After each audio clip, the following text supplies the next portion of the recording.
پچھلے ویک ہمارے ایک بڑے قریبی عالم دین جو ہمارے دل کے بہت قریب تھے، اہل حدیث مکتب سے تعلق رکھنے والے اقبال سلفی صاحب رحمہ اللہ تعالی، ان کی ڈیتھ ہوئی ہے۔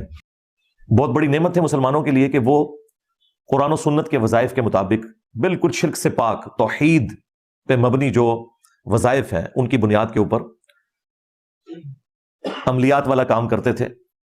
توحید اور ختم نبوت یہ بنیادی عقائد ہیں، اور اہل حدیث کو بھی میں کہوں گا یہ چشتی رسول اللہ کا دفاع کرتے ہیں، کیونکہ اس کے خلاف نہیں بول رہے بلکہ ان کے ساتھ مل گئے ہیں۔ تو لہٰذا اہل حدیث بھی تمہارا کلمہ بھی اب چشتی رسول اللہ ہے، کیونکہ تم نے میرے بغض کے اندر آ کے ان کے ساتھ ایکا کر لیا ہے جنہوں نے ختم نبوت کے اوپر ڈاکے مارے ہیں۔ ایک طرف مرزے کا یہ کہنا کہ اہل حدیث کا کلمہ چشتی رسول اللہ ہے، یہ اس کا دفاع کر رہے ہیں، اور مرزا کئی ساری ویڈیوز میں کہہ چکا ہے کہ اس کا دفاع کرنے والے کافر ہیں۔